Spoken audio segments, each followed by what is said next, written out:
કચ્છ જિલ્લાના ખેડૂતોને કનડતા પ્રશ્નો અંગે ભારતીય કિસાન સંઘ લડતના મંડાણ કર્યા છે। જિલ્લા મથક ભુજમાં આયોજિત પત્રકાર પરિષદમાં કચ્છ જિલ્લા ભારતીય કિસાન સંઘના હોદ્દેદારોએ જણાવ્યું હતું કે કચ્છના ખેડૂતો છેલ્લા લાંબા સમયથી અનેકવિધ સમસ્યાઓનો સામનો કરી રહ્યા છે। જિલ્લામાં અવારનવાર આવતી કુદરતી આફતોથી લડતા ખેડૂતોના પ્રશ્નોનું નિરાકરણ ઝંખી રહ્યા છે। ત્યારે ભારતીય કિસાન સંઘે કચ્છના ધરતીપુત્રોને ન્યાય અપાવવા જિલ્લાવ્યાપી ખેડૂત અધિકાર જનજાગૃતિ અભિયાન હાથ ધર્યું છે। ખેડૂતોના પડતર પ્રશ્નોનો સત્વરે ઉકેલ આવે તે માટે ચૂંટાયેલા પ્રતિનિધિઓ અને વહીવટી તંત્રને જાગૃત કરવામાં આવશે। સૌર ઉર્જા અને પવન ઉર્જાના અનેક પ્રકલ્પો થકી કચ્છમાં વૈકલ્પિક ઉર્જાનું ઉત્પાદન વધ્યું છે। જિલ્લામાં કાર્યરત વિવિધ કંપનીઓ દ્વારા હેવી વીજ ટાવર અને લાઇનો ખેડૂતોની માલિકીની જમીનમાંથી પસાર થઈ રહી છે। ખેડૂતોને વિશ્વાસમાં લીધા વગર ભારે મશીનો ઊભા પાકમાં નાખવામાં આવે છે। કંપનીઓ પોલીસનો ડર બતાવી પોતાના કામો કરે છે। વળતરની રકમ નક્કી કર્યા વગર માત્ર કલેક્ટરનો હુકમ બતાવી જંત્રી મુજબ વળતર ચૂકવવામાં આવે છે। ત્યારે ખેડૂતોને જંત્રી મુજબ નહીં પરંતુ બજાર કિંમત મુજબ વળતર મળવું જોઈએ તેવી માંગ કરી હતી।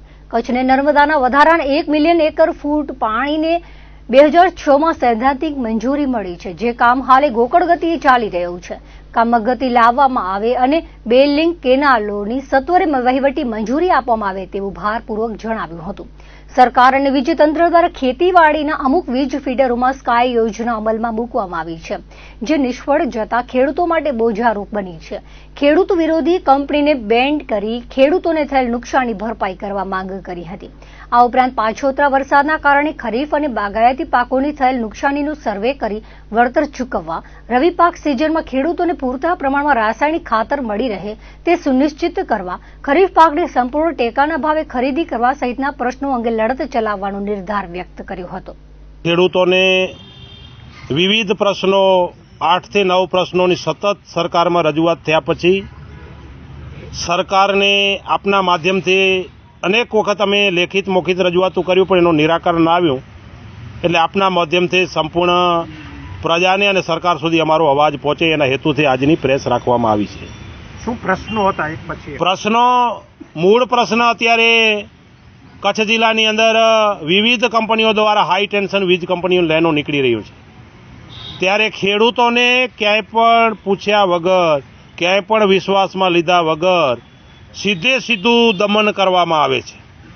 આજે 44 દિવસથી વાંઢિયા અને લોડાઈ છે એ તો માત્ર એમપી સેન્ટર છે, એ એક નમૂનો છે, બાકી આખા કચ્છ જિલ્લાનો પ્રશ્ન છે। એ નમૂનો એટલા માટે છે, આપણે પણ સોશિયલ મીડિયા આપના માધ્યમથી પણ જોયું હશે, અમારી બેન દીકરીઓને પોલીસ દ્વારા ઢસડવામાં આવે, એમને જેસીબીઓ મારવામાં આવે, ખેડૂતોના પગમાં લાકડીઓ મારીને એમને ફ્રેક્ચર કરવામાં આવે। આવું પોલીસ જો કંપનીઓનું દલાલી કરતી થશે તો પ્રજાનું શું થશે, ખેડૂતોનું શું થશે? 15મી તારીખ સુધી હજી અમે એમને કહીએ છીએ, વિનંતી કરીએ છીએ કે આમાં કંઈક રસ્તો કાઢો, નહીં તો 16મી તારીખથી ભચાઉ તાલુકાના જંગી ગામે મેકંડાડાના અખાડાથી અમે એક રથનું પ્રસ્થાન કરવાના છીએ। રોજ 10 થી 12 ગામમાં જશે, સાંજેની એક સભા થશે। એનું નામ અમે આપ્યું છે આજે કિસાન અભિયાન જનજાગૃતિ અભિયાન, કિસાન અધિકાર જનજાગૃતિ અભિયાન એવું આજે અમે એક નામ પણ આપ્યું છે। ખેડૂતોને જનજાગૃતિ કરીને ગામડા સુધી પહોંચીને 35 દિવસ સુધી 600થી વધારે ગામડામાં જવાની અમારી કલ્પના છે, અને એના પછી ભુજની અંદર 50,000થી લોકો ખેડૂતો સાથે મળીને એક સભા કરવાના છે। જો આ પ્રશ્ન નહીં પતે તો આવનારા 16 તારીખથી સંપૂર્ણ કચ્છમાં ગામડે હવે ભાજપનો કાર્યક્રમ એક પણ નહીં થાય।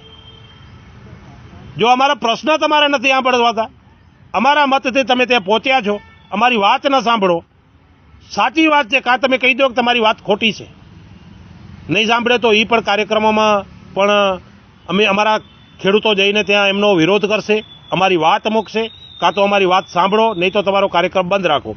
આ મુજબની યોજના છે। હું તો હજી ઈચ્છું છું કચ્છના 6 ધારાસભ્ય, એક એમપી છે, પાર્ટી છે, તંત્ર છે, તાત્કાલિક ધોરણે આમાં કંઈક રસ્તો કાઢે એવું હું ઈચ્છું છું। નવસારીના કલેક્ટરે સમજી લેજો કે એક એવો તારણ કાઢ્યું છે, એમને જે એમની જમીન કેવી ગણાયા એના માટે એક લેટર લખ્યો છે, તો એમાં સ્પષ્ટ નવસારીના કલેક્ટરે કીધું છે કે જે આ લાઈનો જાય છે એ જમીન બિનખેતી ગણાય।